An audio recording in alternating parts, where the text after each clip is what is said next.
Hi everyone, जय हिंद। आज के लेक्चर में हम पढ़ने वाले हैं टाइप्स ऑफ रिसर्च के बारे में। लास्ट वीडियो में हमने देखा था रिसर्च के कैरेक्टरिस्टिक्स क्या है और रिसर्च का मीनिंग क्या है। तो शुरू करते हैं टाइप्स ऑफ रिसर्च से। काफ़ी सारे टाइप्स हैं, ऑब्जेक्टिव बेस्ड हैं, एप्लीकेशन बेस्ड है, लॉजिक बेस्ड, फॉर्मेशन बेस्ड। सारे तो वीडियो में कवर नहीं होंगे क्योंकि वीडियो बहुत ज़्यादा लंबी हो जाएगी।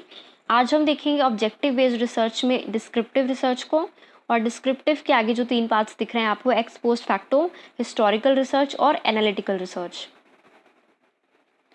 ऑब्जेक्टिव बेस्ड रिसर्च, अच्छा रिसर्च में हमने कैरेक्टरिस्टिक पढ़ा था कल कि ऑब्जेक्टिविटी होती है एक चीज़ जिसमें हम ये कहते हैं कि रिसर्च जो है वो फ्री होनी चाहिए फ्रॉम ऑल बायसनेस। मतलब कि ऑब्जर्वेशन जो है वो अनअफेक्टेड होनी चाहिए। रिसर्चर को खुद क्या लगता है, उसकी वैल्यूज़ क्या हैं, उसके बिलीव्स क्या हैं, उसकी प्रेफरेंसेस क्या हैं, ये चीज़ें रिसर्च करते हुए नहीं होनी चाहिए। ठीक है, आपको पर्सनली क्या लगता है उसके हिसाब से आपका आंसर नहीं होगा। जो एक्चुअली में निकल के आया ना आपके ऑब्जर्वेशन से, सही वही होगा। ठीक है, यहाँ पर हम यही बोल रहे हैं objective based research is free from biasness. From the objective point of view the research को हम क्लासीफाई कर सकते हैं इन 5 रिसर्च में: डिस्क्रिप्टिव में, कोरिलेशनल, एक्सप्लेनेटरी, एक्सप्लोरेटरी और एक्सपेरिमेंटल रिसर्च। अच्छा, पहली है डिस्क्रिप्टिव रिसर्च।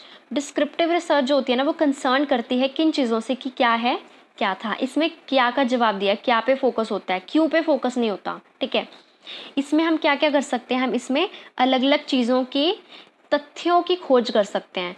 किन के द्वारा आप खोज कर सकते हो, आप सर्वे के थ्रू चीज़ों को जान सकते हो। इसमें मेन कैरेक्टरिस्टिक ये है कि रिसर्चर यहाँ पर चीज़ों को कंट्रोल नहीं कर सकता, वेरिएबल्स पर कंट्रोल नहीं कर सकता। थर्ड पॉइंट देखिए, वो सिर्फ रिपोर्ट कर सकता है कि क्या हुआ था या क्या हो रहा है ना। आप कुछ चीज़ों को बदल नहीं सकते अपने हिसाब से, चेंज नहीं कर सकते, है ना। इन्वायरमेंट को चेंज नहीं कर सकते। जो इन्फॉर्मेशन आपके सामने है, आपको मिल रही है, उसको आपको बयां करना है, उसको रिपोर्ट करना है। ठीक है, डिस्क्रिप्टिव में इतना ही है।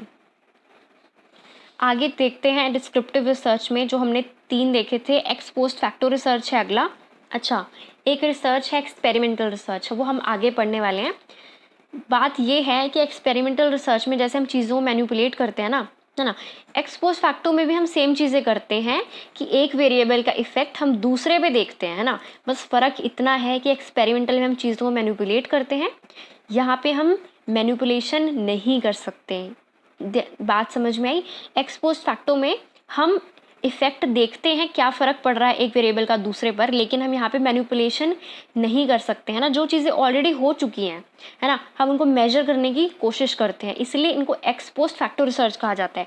अगर हम इसको यहाँ एक एग्जाम्पल से समझें कि एक हमने देखा वेट है ना, वेट का एडल्ट्स पे क्या प्रभाव पड़ता है, सेल्फ एस्टीम पर, मतलब कॉन्फिडेंस पे, है ना। वेट का क्या होता है, यहाँ पे आप वेट को मैनिपुलेट नहीं कर सकते हो। आप एक इंसान को मोटा पतला करके नहीं माप सकते हो कि उसकी सेल्फ एस्टीम, कॉन्फिडेंस पे क्या फ़र्क पड़ रहा है, क्या वो अपने आप को कम कॉन्फिडेंट मान रहा है या ज़्यादा कॉन्फिडेंट मान रहा है, नहीं।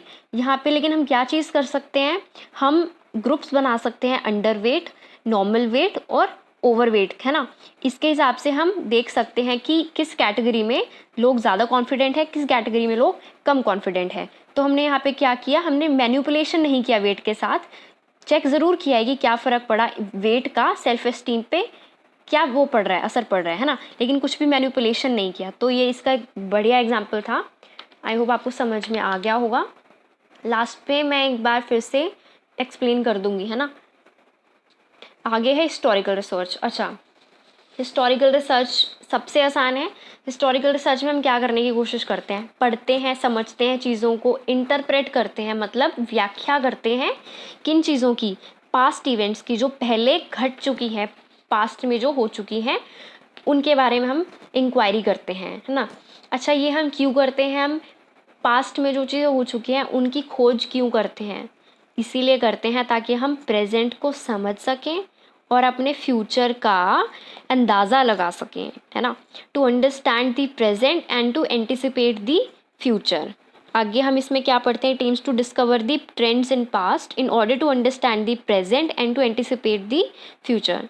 हाँ, आगे क्या बोल रहे हैं, many economic and political theories और इश्यूज जो है हम समझ सकते हैं in the light of past experiences. अच्छा, एक चीज़ आप यहाँ पर ये भी देख सकते हैं कि अगर आपके देश में कोई ऐसा इशू चल रहा है, कोई प्रॉब्लम चल रही है ना, आपको लगता है कि इस पर पहले भी थोड़ा बहुत काम अगर हुआ है, तो आप पुरानी चीज़ उठा के उसको समझ के आज की प्रॉब्लम भी सॉल्व करने की कोशिश कर सकते हैं, है ना। हिस्टोरिकल रिसर्च पुरानी चीज़ों को देखते हुए आज समझ पा रहे हैं, कल का अंदाज़ा लगा पा रहे हो कि हाँ अगर कल को कोई ऐसी दिक्कत आई तो आप उसको सुलझा पाओगे। ठीक है, समझ में आ रही है। हिस्टोरिकल पास्ट की चीज़ों को उठा के पास्ट की डिस्कवरी कर रहे हो एक तरह से, है ना, आज को समझने के लिए और कल का अंदाज़ा लगाने के लिए। हिस्टोरिकल रिसर्च आई होप समझ में आ गया होगा, बहुत आसान था।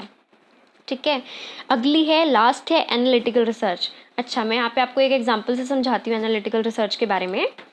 देखो, अगर किसी देश में ट्रेड डेफिसिट चल रहा है ना, डिस्क्रिप्टिव रिसर्च के हिसाब से डिस्क्रिप्टिव रिसर्च बता देगी इतने का ट्रेड डेफिसिट है।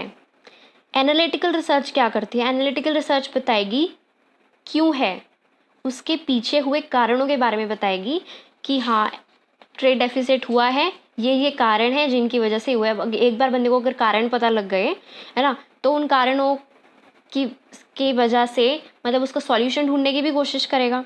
ठीक है, आप समझ पा रहे हो। डिस्क्रिप्टिव में हम फोकस करते हैं व्हाट पे, एनालिटिकल में हम फोकस करते हैं वाई पे, है ना, कि कोई चीज़ हो रही है, क्यों हो रही है। इसमें देखो यूजुअली हम कंसर्न करते हैं कॉज एंड इफेक्ट रिलेशनशिप पे, वही चीज़ आ गई, हम एक्सपेरिमेंटल रिसर्च की तरह कॉज एंड इफेक्ट देख रहे हैं, है ना। इसमें रिसर्चर क्या करता है, इन्फॉर्मेशन का यूज़ करता है, तथ्यों का इस्तेमाल करता है जो कि ऑलरेडी अवेलेबल हैं, हमारे पास है वो चीज़ें, सारी इन्फॉर्मेशन हमारे पास बढ़िया तरीके से पड़ी हुई है। हम उसको क्रिटिकली इवैल्यूएट करते हैं। मतलब क्रिटिकली इवैल्यूएट करने का मतलब क्या होता है, जो आपका ओपिनियन है, जो आपके पास चीज़ें हैं, आप उनको एविडेंस के साथ मतलब एक प्रमाण दे रहे हैं साथ में, है ना, क्रिटिकली इवैल्यूएट कर रहे हैं चीज़ों को। यहाँ पे रिसर्चर क्या करता है, वो हाइपोथेसिस को टेस्ट करता है। जो भी इंफॉर्मेशन के बेसिस पे जो आपने एज्यूम किया है, हाइपोथेसिस बनाया है, उसको आप टेस्ट करने की कोशिश करते हैं, अपने इंटरप्रिटेशंस को स्पेसिफाई करते हैं। अच्छा, इंटरप्रेट का मतलब मैंने यहाँ पे क्या बताया था आपको, व्याख्या करना, है ना, कुछ इंटरप्रेट करना है, व्याख्या कर रहे हैं आप। एनालिटिकल रिसर्च में समझ सकते हैं आप इन चीज़ों को कि ट्रेड डेफिसिट था, डिस्क्रिप्टिव में आपने कहा हाँ ट्रेड डेफिसिट हुआ है, एनालिटिकल में बताएंगे क्यों, क्या कारण है उसके पीछे, क्रिटिकली आप इवैल्यूएट कर रहे हैं, कॉज एंड इफेक्ट रिलेशनशिप देख रहे हैं, फैक्ट्स और इन्फॉर्मेशन का यूज़ करते हुए समझ रहे हैं, चीज़ों को क्रिटिकली देख रहे हैं। ठीक है, तो एनालिटिकल रिसर्च का ये है। मैं आपको एक बार फिर से बता देती हूँ।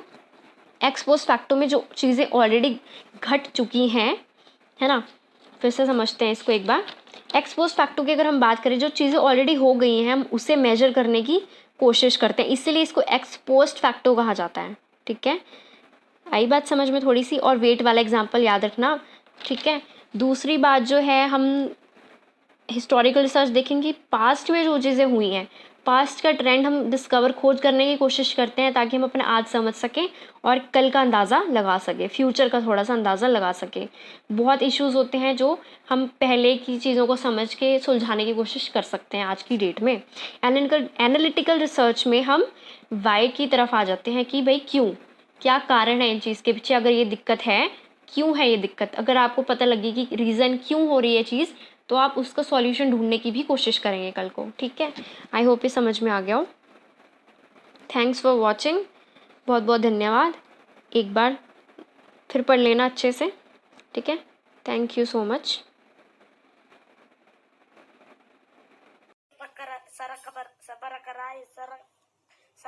Whatever. Please